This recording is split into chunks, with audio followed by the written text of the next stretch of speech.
Raf. James.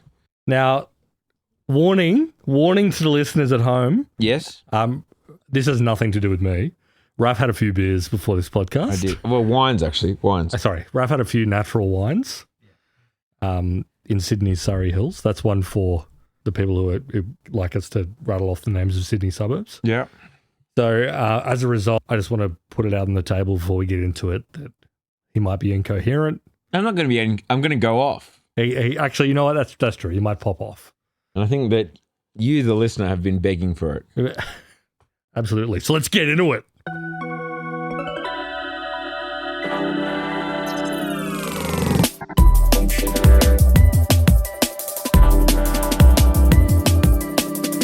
All right. So we're talking about, across our 2 episodes today, a couple of things. First up, our free episode, Shock Horror, is going to be about AI.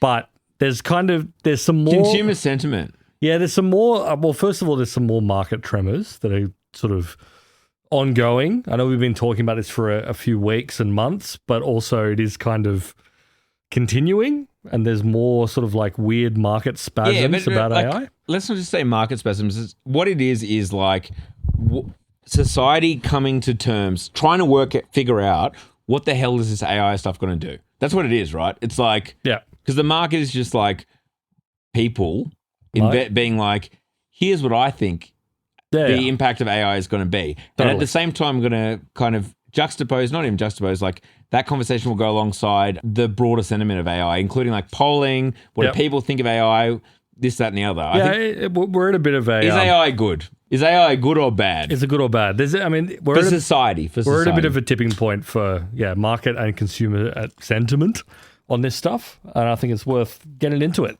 So we're going to talk about that, and then on our paid episode, we're going to get back into the world of health. So Eucalyptus, which is a Australian health tech business co-founded by Tim Doyle, who is a down round previous guest. Yeah, actually, it's worth noting up top, and we'll probably reiterate this in the next episode, let's be frank. Of the founders we've had on the podcast, the successful founders, I suppose, or like... because I'm not including myself in that. Okay. Well, maybe I should. But of the 3 prominent founder guests that we've had on the podcast, we've had 2 exits for minimum 7-figure, in some case 9-figure. Yep.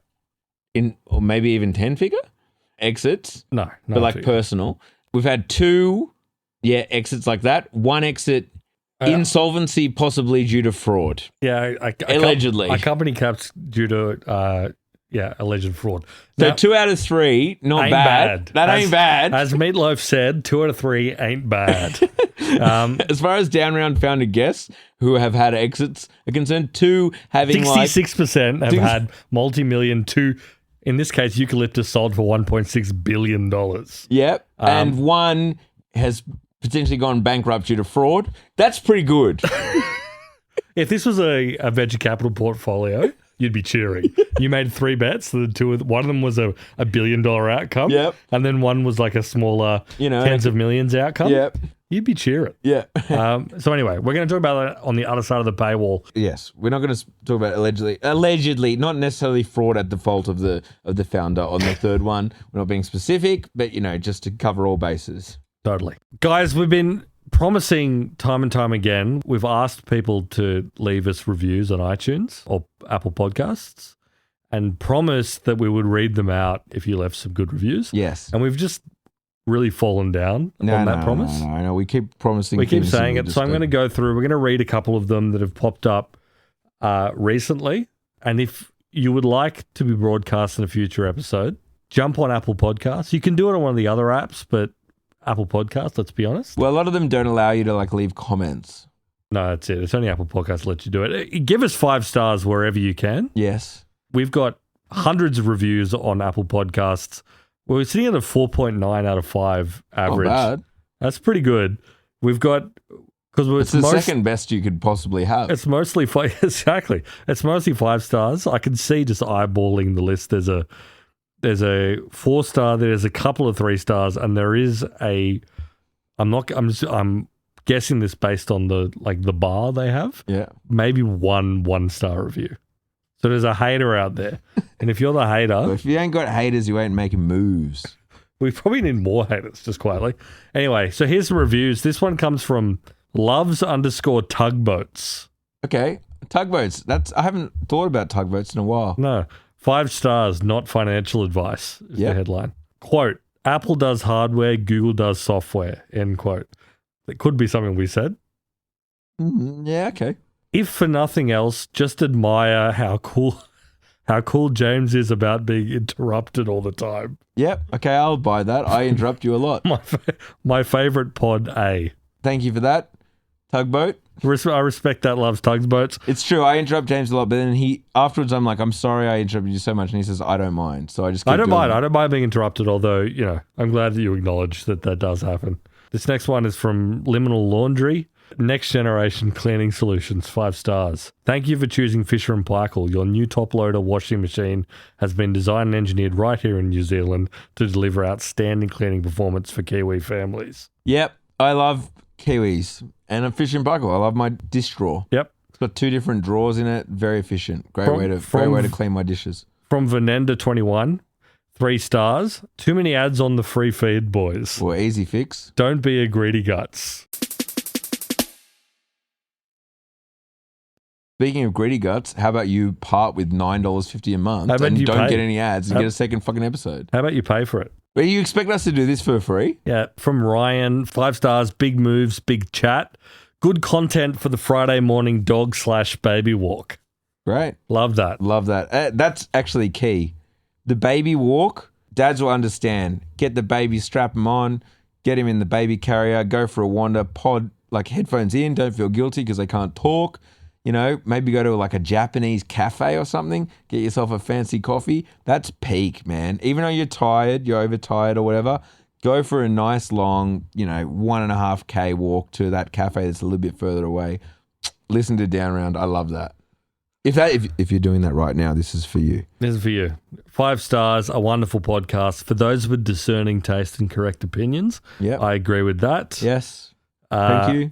And then final one, 5 stars from Phil. I've been listening to Hamish and Andy since their radio days and really like their tech podcast. 9 out of 10. The extra 1 will come when they start doing more than 1 podcast a week. Well, Phil, we actually do more than 1 podcast a week. Again, this is a problem of you not paying us. Yes. If you go to downaround.net and pay us, you'll resolve that 1 episode per week extremely quickly. And we'll get a 10 out of 10. But thank you. Yeah, so if you want us to read out your cool messages, leave us a review. This is the best way to do it. The best way to do it, and I know I just read out several 3-star reviews, but 5-star is the best way to get on the door. So we'll start with a story that you guys might have seen. It's been sort of ping-ponging around the internet and also caused a bit of like a market spasm, which is this Substack. God, it's always a fucking Substack causing issues, isn't it?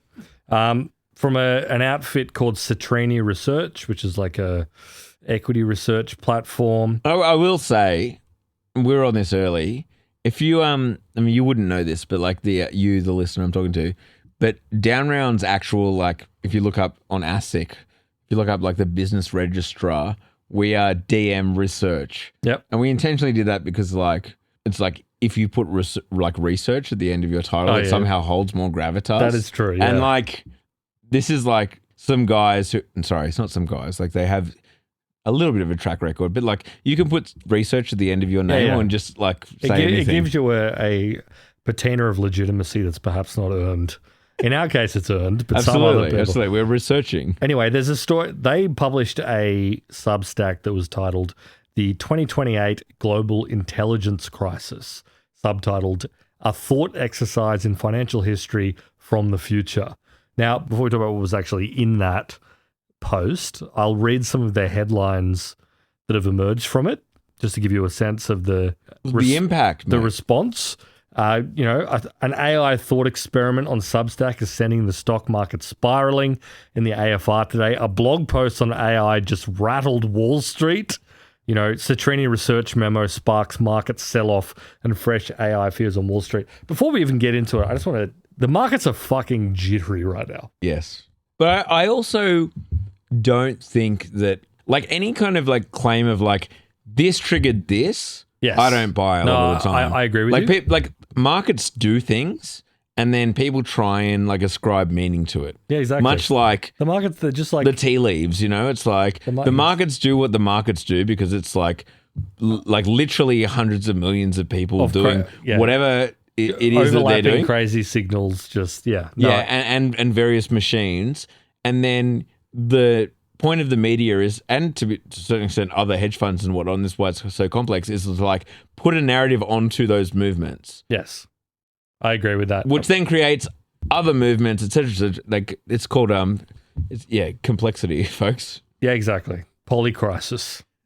But yeah, point being, like I don't buy that Substack had an impact on the markets, despite the fact that the narrative suggests that is the case. I think it did, but I think there's other stuff going on. I agree.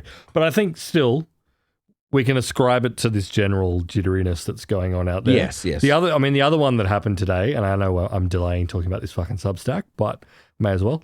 IBM was down 13% today. What we're recording on Tuesday, Australian time. IBM down 13%. That is it's now a $208 billion company, so a 10% decline. That's like in the range of $20 to $30 billion, right? Quick math. Yeah. And it's quick because it was not crazily accurate. That 10% of $200 billion. That's a tough one. $208 billion. Anyway. No, I know you got to reverse. That's what I was doing. That's what I was doing after having a number of beers. It was ascribed to the fact that, and again, this speaks to your theory of like, can you really point to one particular thing weighing on it? Maybe you can, maybe you can't. But it was pointed to the fact that Anthropic, and praise to the Anthropic, the AI lab, they seem to have kicked off a shitload of like market panic. Yeah. The Anthropic stuff has kicked off market panic. There's a lot of analysts in hedge funds whose job is to like predict what the future value of various companies is going to be, who are like, holy shit, is this going to screw everything up? Or is Claude Code and like Claude Cowork and weird little plugins to Claude. Who's this going to benefit and who's this going to detract from? Yes. Yeah, anyway, but Claude being obviously one of the major AI companies who's probably like leading with regards to like coding, but also like, Claude Cowork, like replacing professional stuff, like things that you can get in the workplace that will ostensibly replace like someone whose job it was to do things in Excel or whatever it is. Totally. That 10% IBM drop was blamed on the fact that Anthropic, the maker of Claude, put up a blog post and ebook on their website that basically explained that you can use Claude or Claude Code to essentially audit and streamline your old COBOL databases. Now, for people who playing along at home, what is COBOL? Very, very old programming language that basically has been around since the mid-20th century, relatively simple, and has undergirded a lot of business logic. Like, the meme is that every old business in the world has to have like 3 grey-haired, cranky COBOL devs guys who are like sitting in a basement, but like they're the only ones who know how at the very bottom of their base layer, someone has to know this coding language that is long since deprecated. No one uses COBOL. No one uses it other than old businesses, and therefore you still have to have these people around. Exactly. And like IBM, they have the consultants who can fix your COBOL database or whatever it is if you need it, if like you no longer have employees. Exactly. This is a classic sort of like IT consulting problem where you bring in a bunch of guys from IBM, from whatever, and say, we have this COBOL database that built kind of like the foundations of how our computer system worked in the 1960s, and we've just been stacking shit on top of that. Yeah. And now we need to go to a more streamlined modern tech stack. Anyway, Anthropic put out a blog that was like, hey, you can use Claude Code to do it. And then all of a sudden, bang, $20 billion sell-off on IBM's stock price. Because again, IBM does a lot of this consulting. It's one of the things IBM does. Again, not just can you just Nazi tech stack. What? Nothing. Again, as you were suggesting, can you fully attribute it to an Anthropic blog post? Maybe. The stock market is pretty crazy right now. Yeah. But there's probably other stuff going on. But again, this is what we were talking about the other week, just like pricing in this weird uncertainty where it's like, Are these businesses going to be there in 10, 20, 30 years? Probably, but like it seems less certain than it did a year ago. Yeah, and that's, I think, what is a good kind of topic of the episode is like, let us speculate on the future. Exactly. So this is, all right, so this is how we loop back to this fucking... Citroni research. Research. This is DM research talking about Citroni research. You know? Exactly. I would say this is a response paper. We did decide what the DM standard for. It was Latin. It was a Latin term. It was a Latin term that meant scam, I think. Yeah, I think so. Something along those lines. It was totally. like whatever Latin was for scam. And we were like, oh, ASIC will never get this. It's like, ASIC don't care. But I can't remember what the actual words were. I actually don't remember what it was. I don't remember. But anyway, it was very clever. If someone wants to create a Latin backronym for DM research, you can do it. Anyway, so this Substack from Citroni Research was basically pitched as like, it's written as a bit of basically sci-fi or speculative fiction. It's like, we are writing this report from the year 2028. And the global economy... Yeah, what the hell are you talking about? Imagine if we started a podcast like... We're reporting... Ladies and gentlemen... Actually, sorry, sorry, one sec. Producer Mark, get some like music behind this. Ladies and gentlemen... Welcome to Down Round. The date is March 1st, 2028. We're here to bring you the news. Yeah, exactly. Because that's the equivalent. That's what this is, right? In fact, it even had it had the today's or last week's date stamp, like timestamp crossed out, yeah, with 2028 put in there. Anyway, you can go read it. I think it's fun to read as like an example, but just to give you a sense of what I've got some notes here on what was actually. To be fair, sorry, I'm paying it out, but the fact that it got the legs that it did is testament to the format. Exactly. You know, like by doing it via speculative. What do you call it? Future fiction, sci-fi. It's sci-fi. It's sci-fi. Speculative fiction. It's magical realism. Yeah. No, but like sci-fi, it has got legs, and because it's a format that people understand, and I respect that. If you're able to communicate your idea, then no hate from me other than all the hate I just gave it. So here are the notes of basically, you can go and read it, but I've basically noted down what it argues. Go on. So it says basically AI gets good enough that like a competent developer can replicate like a mid-market SaaS product in weeks. And I know this is one of the reasons the market's been shocked recently. But this is going to be a theme of it. Maybe I should let you make the claims because I think most of my criticisms of it come back to the same point. Yeah, I agree. Which is like, well, I'll start here very vaguely and then you can continue, which is like, given down around thesis that like most SaaS is a visualization of a database, that is to say like a way to easily interface with what is essentially an Excel spreadsheet of like names and numbers, making it is not the hard bit. Anyway, continue. Okay. So, all right. Well, I'll run through the whole thesis and then we can rip it apart. Okay. You know? Go. Okay. I know you've had a few drinks, mate, but let me get into it. Okay, I'm sorry. Sorry. All right. So anyway, I was wrong. You were right. Thank you. That's all I need to hear from everyone in my life. Anyway, so yeah, it gets good enough that a competent developer can replace mid-market SaaS in a few weeks.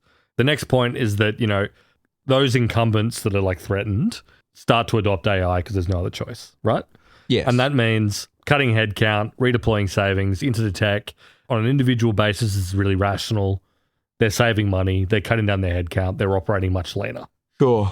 Then you get, as a result of that, you're getting white-collar layoffs. That's happening throughout the space, and that's going to boost margins.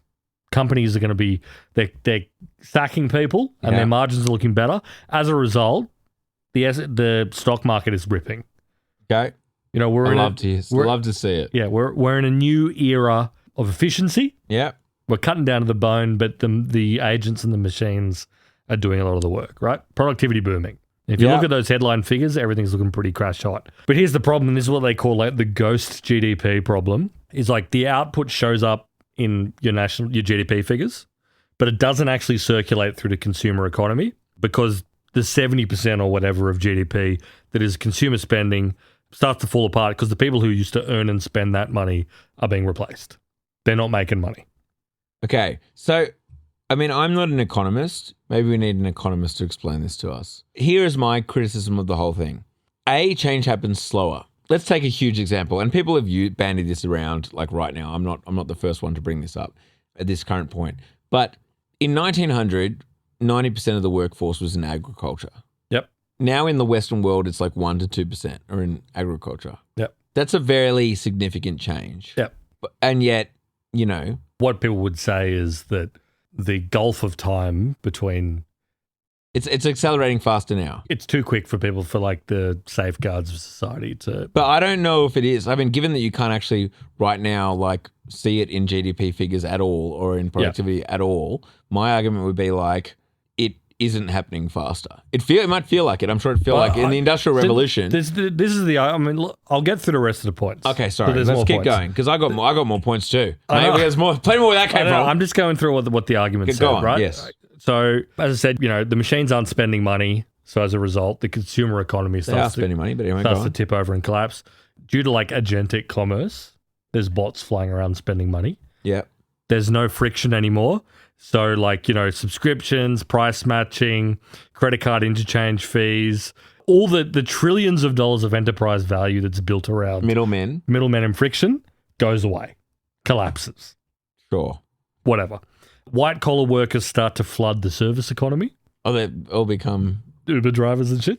I mean, this is assuming there's no autonomous vehicles, which I guess is on the same timescale. But the point is that the people that used to be in white-collar work are moving into other parts of the economy, right? There's a negative feedback.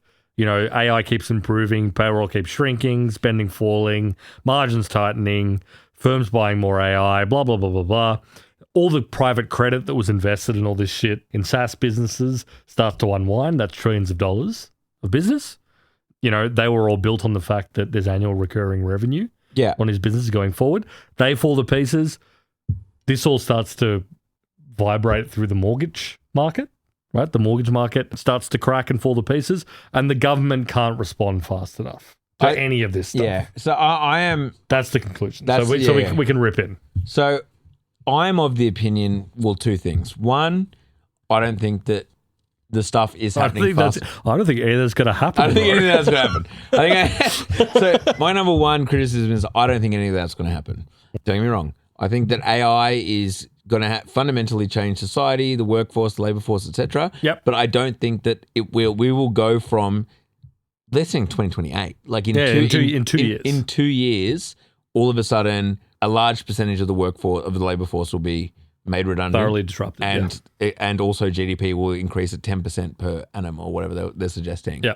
What I think is more likely is like basically what has always happened, which is okay. And again, I'm not an economist, so take this what you will, but I am someone who lives in the real world. So, I'm the voice of Middle Australia. You got a supply, demand. Exactly. In the middle. So, So all of a sudden, firms are able to reduce their labor force. Let's take that as a given, that they determine that AI can replace middle management jobs, what have you.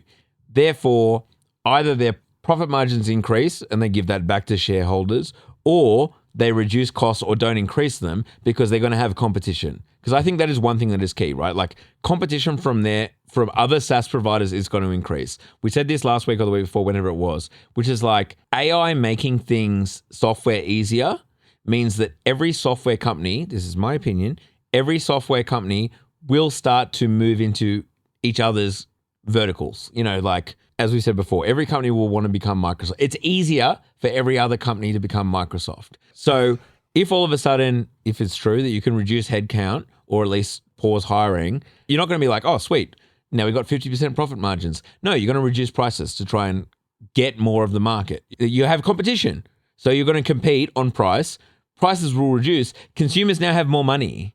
They have more money to spend on other things. The money doesn't just like disappear from the economy, and they spend that money on other things that they want, other goods and services. The money doesn't just like go nowhere. And those goods and services they buy with this extra money they now have because prices have been reduced creates jobs or encourages jobs in other things, be it, sure, maybe it's the service economy, maybe it's like education, maybe whatever it is, like maybe it's creating efficiencies for whatever the fuck they're doing. Yeah. Like the money doesn't just like, there's this weird thing I think where it's like all of a sudden AI happens, firms, corporations fire 30% of workers, and with the extra profit, it just disappears into the air.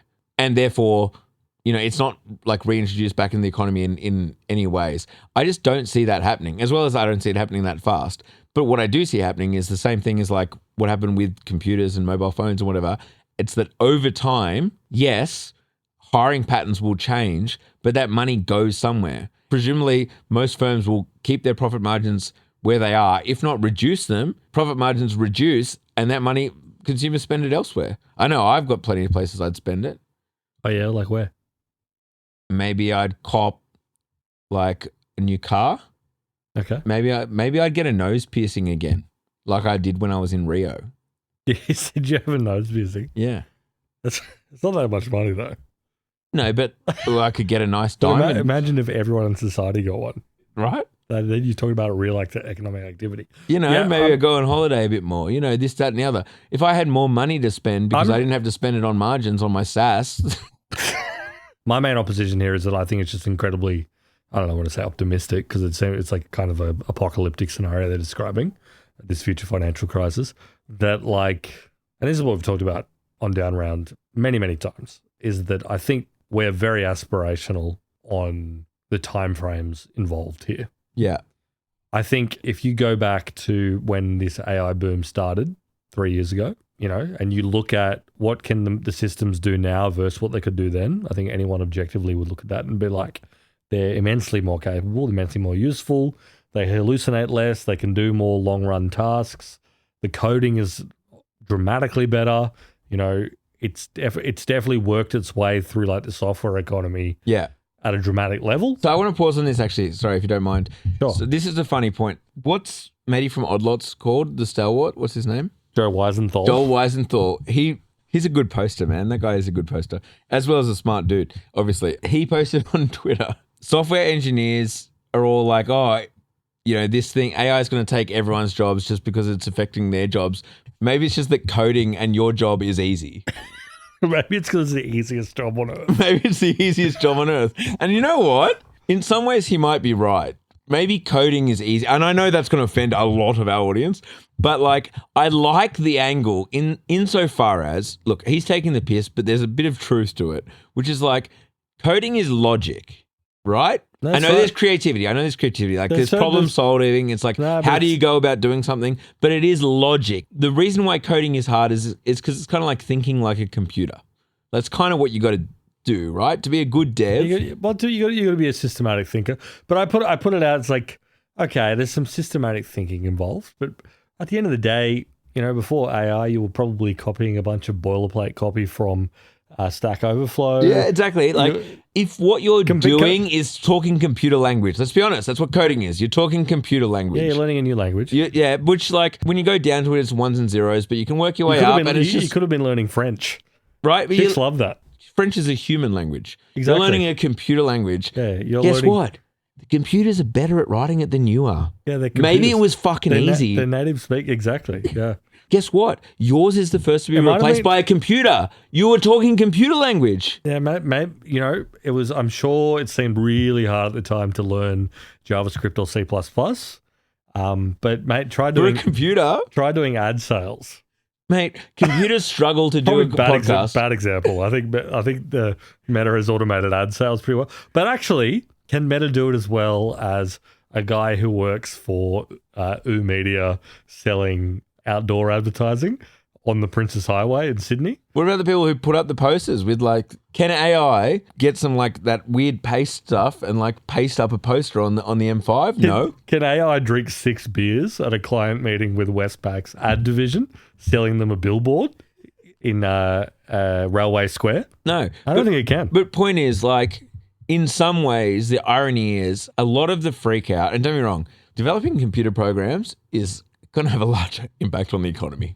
Yeah. It does happen to be a fundamental part of everything we do. I know we've said this on Down Around before. I just want to make really clear that like software and the development of software and software products has been like one of the big engines of the global economy since the GFC. Yeah. It was big before that, but GFC, which, I know speaking from Australia, we eluded much of it because the Chinese still needed our iron ore.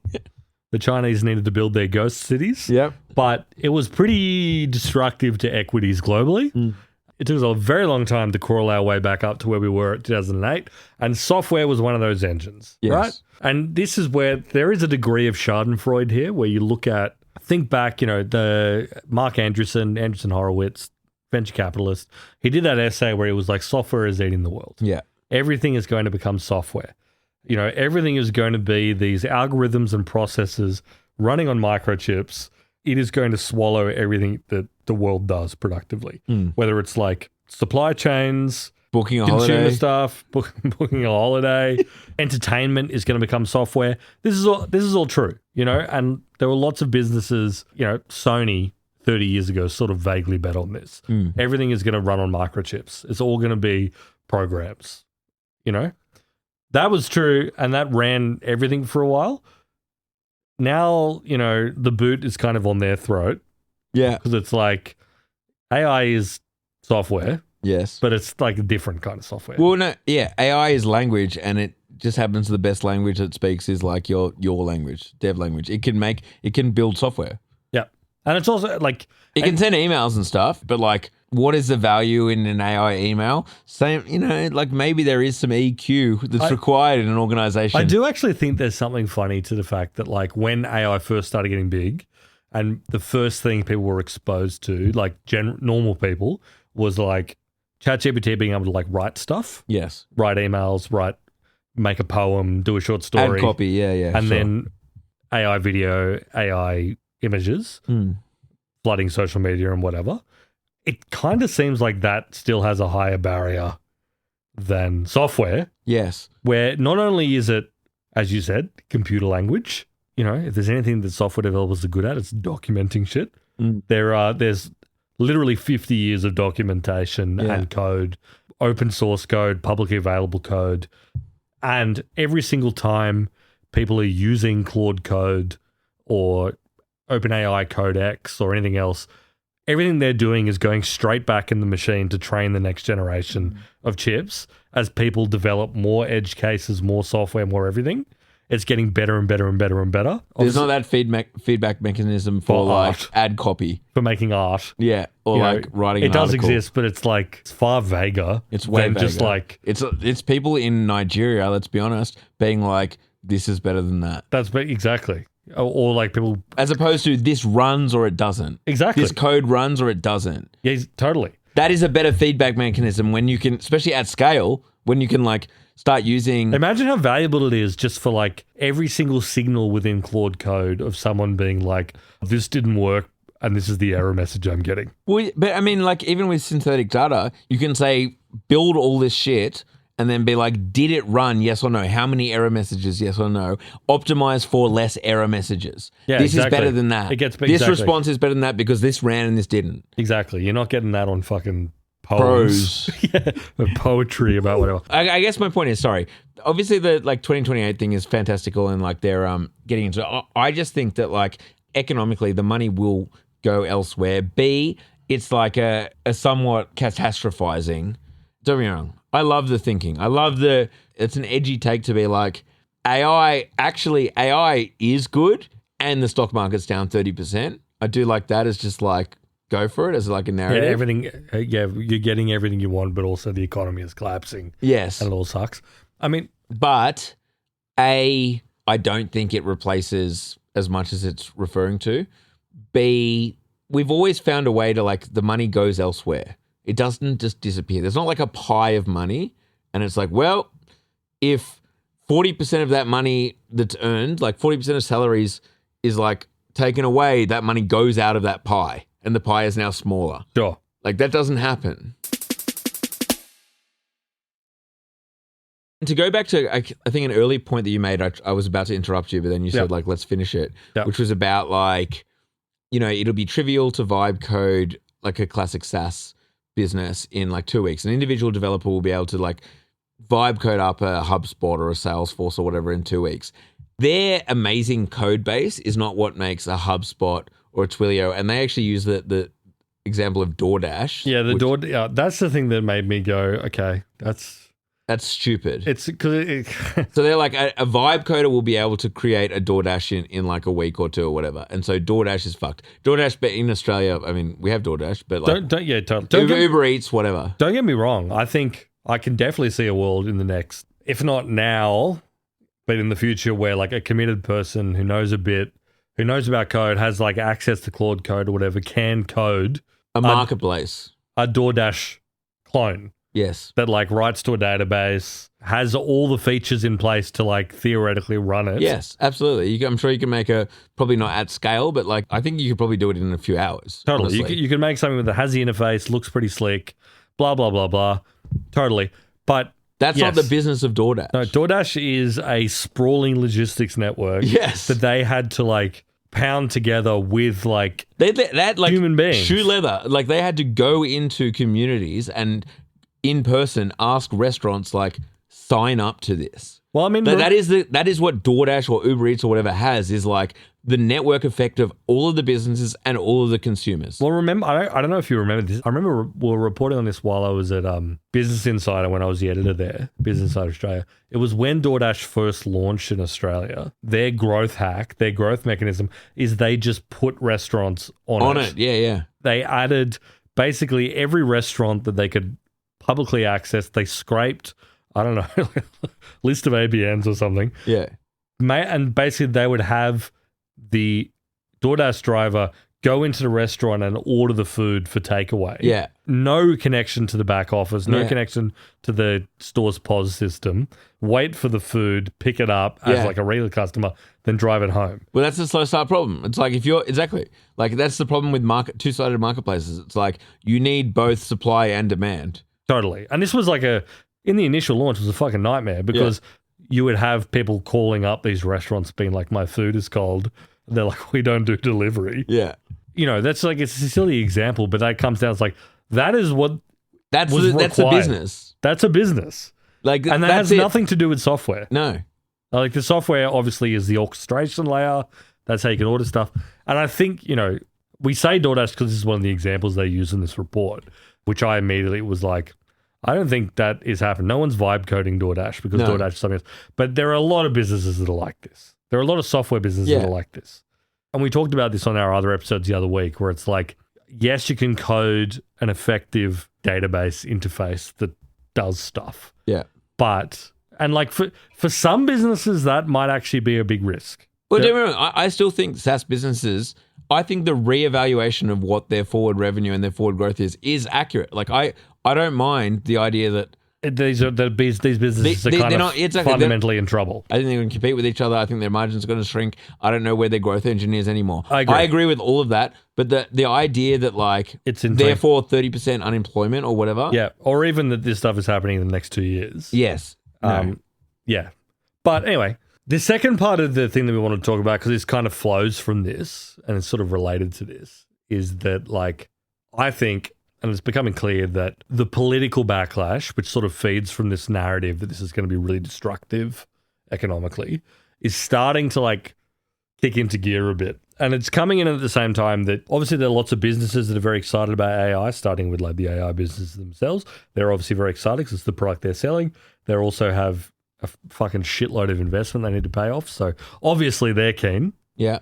Then all the businesses that see productivity and efficiency dividends from AI, they're very excited.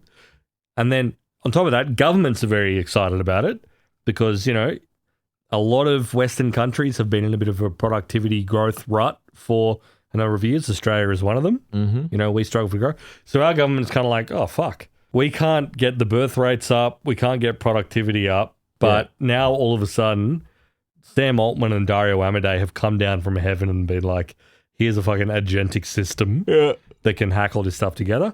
And it's sort of slamming right into the immediate problem that like, it doesn't seem like that narrative is really translating to people on the street. People on the street find it way more scary than I find it exciting. Yeah. Which obviously we know, but I think it's starting to reverberate. So at Capital Brief, the publication I work at, we work with Demos AU. Australians might be familiar with them as one of the polling companies that say that One Nation are doing really well at the moment.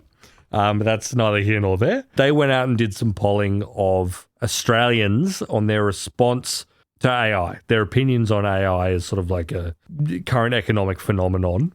And it basically showed that 71% of Australians said they had concerns about AI, with job displacement as their number one concern, followed by data privacy and security.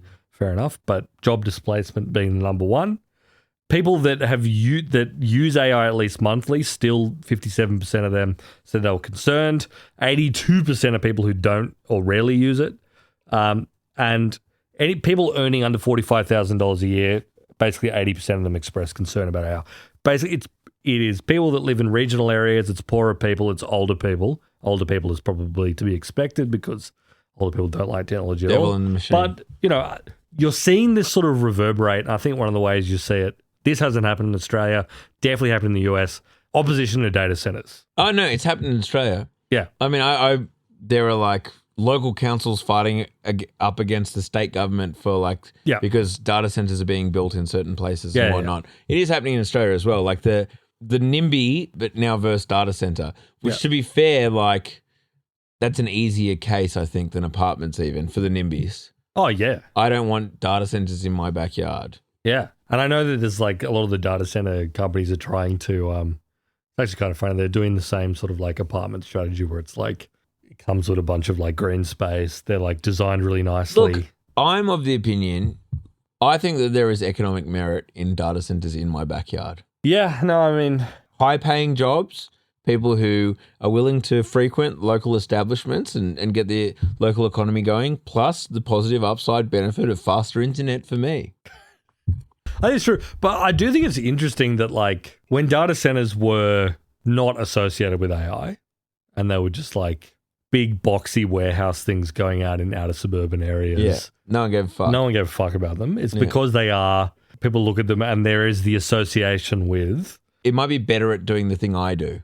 That's the anxiety of AI, right? Like it might be better at doing the thing that I do than I am. Yeah. No, I think that's like at the root of all this anxiety is this idea that it's kind of varied. I think on the creative side, I don't think the, because I know this is where a lot of the biggest opposition comes from because there's the copyright question.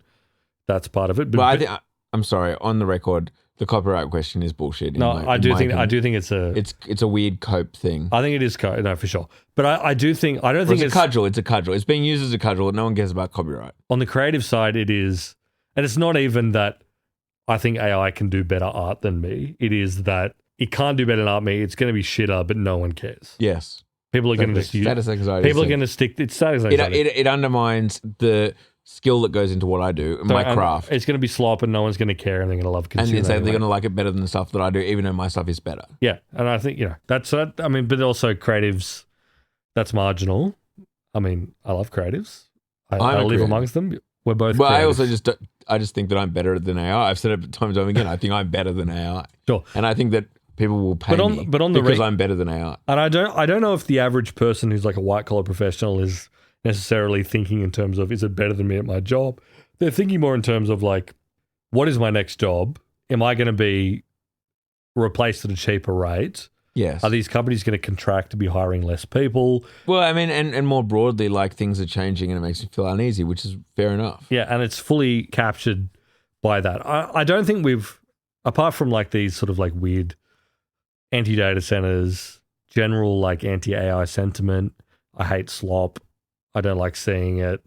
This is just like another way for like middle managers and CEOs and tech CEOs to like make my life worse. That's part of it. Yeah. But it's also just like, no, I think actually, I think that's it. That's basically it. Right? No. But sorry, the other point is that I think it's really clear that the AI industry has done a fucking dog shit job. Horrible job. You'll notice no one talks. There's still AI safety stuff. There's still like, there could be an apocalyptic misaligned nuclear weapons scenario, but it's talked about slightly less these days. It's sort of marginal. But there's what you hear from the lab, especially it's Sam Altman. Sam Altman he's the problem here. He's a fucking. But also, you do get a bit from Dario Amodei at Anthropic. You get a bit from some others. It's this idea of like, this is going to be the most important technology that's ever been built. Yeah, that's true. Yeah. It is going to fundamentally change absolutely everything. It's going to rewire society. Quick. Totally. We are in takeoff. Yeah, we're in takeoff. Like as in fundamentally, well, Dario Amodei says that, by 2030 or whatever it is, we are going to have, what does he call them? Like a country of geniuses? A country of geniuses in a data center. In a data center. As in like society will be fundamentally different in 4 years. In 4 years, anyone at their disposal will have a country of PhD level researchers at their disposal to do anything. So yes, that is anxiety inducing. Totally, because like that implies the world will be drastically different in 4 years' time. Yeah, exactly. And like machines will be able to do what you do, blah, blah, blah. And they're normally saying it as sort of like, there's awesome stuff over the horizon, an amazing world where all your wants are provided for. Yeah, you will eat the bugs. You will own nothing and you'll be happy. Exactly. This sort of like cyberpunk future. In the interim, bit of disruption. Yeah. But just eye on the prize. But, you know, this is where that meme could like the joking meme about like OpenClaw and like all these agentic systems where it's like, you need to get down to an Apple store right now and buy yourself a Mac Mini because this is your last chance to escape the permanent underclass. If you're not using agentic AI right now, you have literally doomed your descendants to a lifetime of peasantry. That's funny, but it's also I think there's an intuitive sense when people sort of agree where it's like, if I'm not at the cutting edge of this and using it right now and like smart enough to be following it and like getting on the rocket, I'm going to be left behind. Oh, no, don't get me wrong. Like, I often feel guilty in my downtime. You know, you get on Twitter, obviously always a terrible idea. But you get on Twitter and you're like, fuck, man. Like, people are doing things with their open claws. Like, they've got these things running all the time. I don't. Even I am like, shit, in my downtime, instead of just like hanging out with my kids and like, you know, doing fun, silly stuff or whatever, playing silly games, I should be setting up more bots to autonomously fucking do things or whatever. As an aside, did you see the story? I think it was literally today or yesterday, like one of the senior Meta alignment types. The senior alignment, all of her emails got deleted. Yeah, she was begging her Claude bot, stop deleting emails, and she was like, "Oh, I had to pull the plug out of my Mac Mini." She had OpenClaw running on a Mac Mini that was like attached to her Gmail or whatever, and even though she had told it to always ask permission before doing something crazy, this, like, I guess it was a Claude instance attached to OpenClaw, just went through and deleted all her emails, and she could see it happening. She posted screenshots of her being like, stop now, and it just continued to delete emails until she ripped the power cord out. This is the person we're entrusting with AI alignment. Yeah. Again, this is This is not good. Anyway, I mean, look. But sorry, finish my point though. If you, dear listener, you're a podcast listener, you're a down around listener, you're a tech head. Even if you're not a tech head, you're like, I got to get across this shit. And so my friend has recommended I listen to this podcast so I can get across stuff. And it's like, shit, am I being left behind because I don't know this shit? My final point is, even I, dear listener, I feel that anxiety sometimes, like, shit, I should be like getting OpenClaw to fucking get on Polymarket and like, you know, arbitrage or whatever. Yeah. But have we found someone who's like, my Claude bot is now a business? No, it's created a business. Or are people just fucking, don't get me wrong, I love this. Get on the computer and dick around. That's one of my favorite things to do, is get on the computer and dick around. I think that it's so important to do that, and I encourage people to do that. But entirely. I think that 99% of people saying, buy 8 Mac Minis or you're going to be poor, buying 8 Mac Minis and dicking around. And again, I respect that, but I agree with you. Are these people doing anything productive? No one has ever actually showed me. Like, I've only ever seen like funny memes. Like, people claim that they're like doing arbitrage on Polymarket, but that is not a productive use. That's not like, oh, well, you know, the entire economy is arbitraging fucking betting markets. I do think that there is some like Venn diagram non-crossover between like people doing productive stuff with agents and like people who are on X all day posting about shit. Yeah. So as a result, like if someone told me, hey, there's someone who has set up some OpenClaw instance that is doing some cool stuff with trading on German markets or like finding some like currency arbitrage or whatever, I'd be like, okay, I get it. Yeah. There's some egghead that's done that. Yeah. That has also just like not posted a thread about it. Yes. Yeah. Totally. But also I do generally think that most people, it's like the turbo version of productivity software having its main KPI being making you feel productive over actually helping you do stuff. Yeah. You wake up in the morning and your Claude bot is like come up with 4 different potential Substack posts and like here's a micro app to make you more productive and like here's a summary of your calendar for the day and like all this stuff. But it's like, what did you gain? What's the economic benefit here? Has this done anything except like create stress for you that you have a system that's like chewing real dollars every minute that it's doing these like unproductive labors? Anyway, again, I look at this stuff and I go, I see the contours of something that's real. I see like a future system coming to life as people figure out obviously, you know, OpenAI hired the OpenClaw guy. We didn't talk about that. What's his name? Marcus Steinberger or something? Is that his name? Anyway, he was hired by OpenAI. So they looked at that and they were, this is it. Look, don't get me wrong, OpenClaw is still cool. Like, the idea that like I would like to be remotely making my computer whip up something. At home, whip up an app. Like, whip up this thing for me. That's cool. I wish I had that more often, and because my OpenClaw is quite restricted, I don't give it fucking full access. I'd like to give it full access. I'd like something like this to exist where I can just like text a thing and be like, can you like find this shit for me, make it for me, build it for me? It's a personal assistant thing. It's a dream of AI that we can just text this is a personal science assistant. fiction dream. Like I think it sounds good. So like it's Apple who really should have made it, or Microsoft. I guess this is the thing. This is interesting. Like maybe we can get into this at some point. Like thick client versus thin client. We talk about this a bunch. Like, and it's kind of like the Apple argument. Is Apple going to win because everything will, at the end of the day, be on the device, or at least the orchestration will be on the device? Like we have all of these disparate services and we need our AI to be able to read them all and connect with them all and then like create logic based on them. By that I mean like read your emails, read your calendar, know your messages between all your friends, this, that, and the other, know the websites that you've been to, and so therefore you can query it. As well as like think through things, build things, you know, create UI on the fly.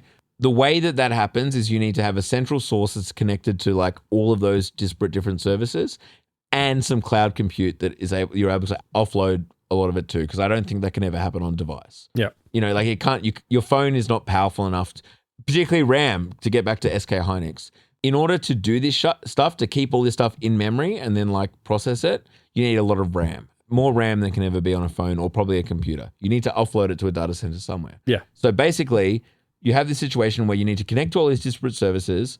You need an orchestration hub with a powerful CPU, like a powerful logic computer that is able to like offload these workloads, take in the information, know where to do it, connect to cloud, blah, blah, blah. That is the kind of argument for an Apple-like figure, that you are connected to all those things on your device. It's not doing the actual model stuff. It's not doing the AI stuff. Or an argument for Google, once again, that like has the works as well. Google happen to have the cloud infrastructure as well. They have the processors and they have the cloud compute or whatever. It kind of, to me, everything kind of comes back to those two companies at the end of the day, because like that's where it seems like, I don't know, the winner is. Does that make sense? Who cares? No, I think it does.